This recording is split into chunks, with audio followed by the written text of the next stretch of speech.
কর্ম যদি ঠিক থাকে মানুষ একটা সব জায়গা পেয়ে যাবো আমরা। যাই আমি আপনাদের উনি আমার সাথে দেখা করার জন্য মানে আজকে মানে উনি বলেন তপস্যা করি আমি আপনার সাথে দেখা করার জন্য হবে না। আমি লাইভ করা শিখিয়েছি, সংসারটা পুরো একদম ঠিকঠাক আনন্দে ভর্তি পুরো সংসারে, খুব ভালো থাকে ওনারা দুটো ছেলের বউ নিয়ে।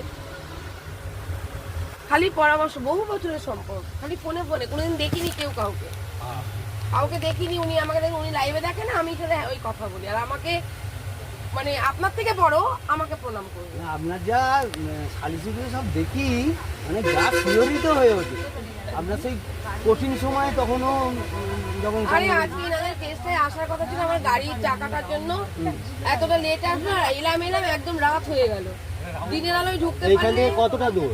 পানিয়ারা তো এখান থেকে হাফ কিলোমিটার না যাবো। আপনারা এখানে দাঁড়াবেন, কোনো অসুবিধা নেই, চেনা মানুষ পেয়ে গেলেন, এখানেই বসুন আপনারা। আমি আপনাকে নিয়ে গিয়ে ঘুরে আসবো জিনিসটা।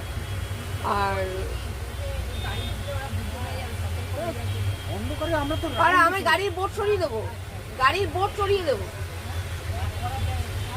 হ্যাঁ হেঁটে যেতে হবে অনেকটা,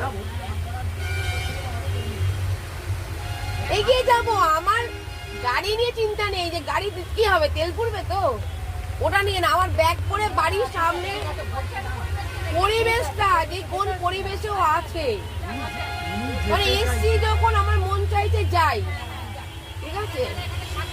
তোমরা যখন সেই দুপুর থেকে ওয়েট করতে পারছো, আমারও সেই অত দূর থেকে ছুটে আসা সার্থক হবে যদি আমি ওইটুকু পর্যন্ত যাই, সে তো নিশ্চয়ই, ঠিক আছে। মানসিক শান্তি ওটা আমার, আর আমি ওইটুকু লাইফটাও করে রাখবো।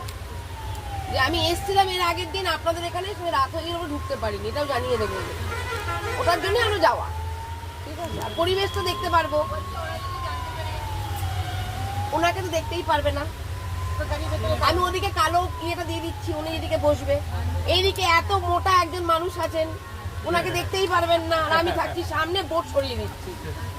গাড়ি ভুল করে যে কোনো রাস্তায় ঢুকতেই পারে, যে আমার হেফাজতে থাকবে তার চিন্তা নেই, আমি আছি তো।